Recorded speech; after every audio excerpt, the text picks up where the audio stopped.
A federal judge strikes down the Affordable Care Act. New diabetes standards address cardiovascular risk, and efforts to treat loneliness are working. Welcome to This Week in Managed Care. I'm Laura Jost. A Texas judge has declared the ACA unconstitutional.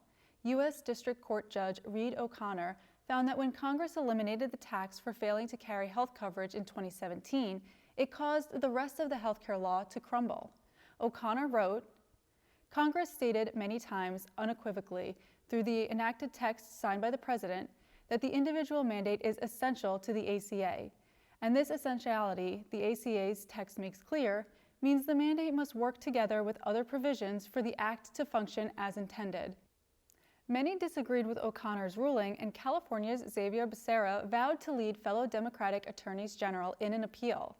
America's health insurance plans, which represents many major payers, opposed the ruling, stating, "The district court's decision is misguided and wrong. This decision denies coverage to more than 100 million Americans, including seniors, veterans, children, people with disabilities, hardworking Americans with low incomes, young adults on their parents' plans until age 26, and millions of Americans with pre-existing conditions."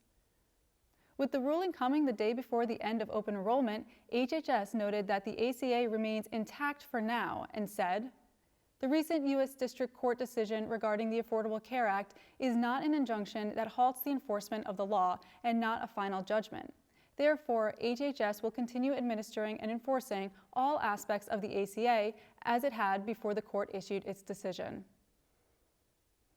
The American Diabetes Association issued its 2019 Standards of Care this week, which call for embracing the cardiovascular risk calculator developed by the American College of Cardiology.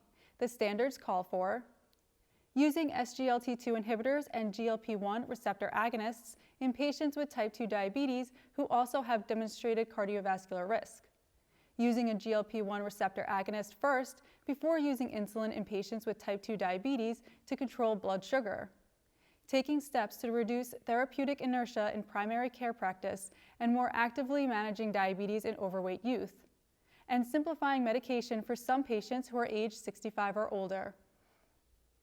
The 2019 standards reflect closer collaboration between the ADA and the ACC a month after the ADA endorsed the ACC consensus pathway for care for patients with type 2 diabetes and atherosclerotic cardiovascular disease.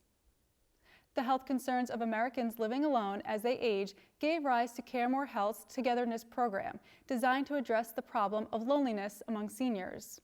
This week, CareMore reported that after a year, results show the program is working.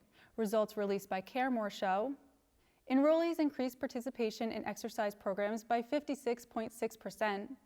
Enrollees decreased emergency department use by 3.3% compared with their baseline. Hospital admissions were 20.8% higher in the intent to treat group compared with those in the Togetherness program.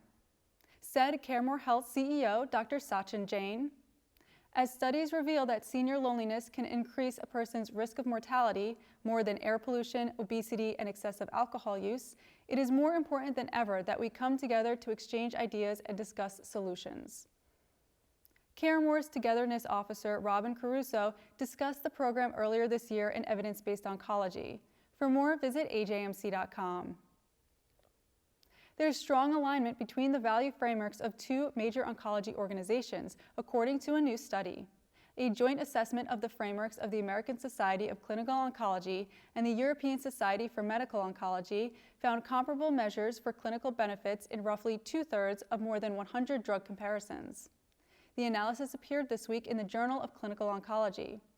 The ESMO Magnitude of Clinical Benefit Scale is used for several purposes, from grading clinical value to guiding public policy, while the ASCO Value Framework is primarily used to aid physicians and patients in shared decision-making.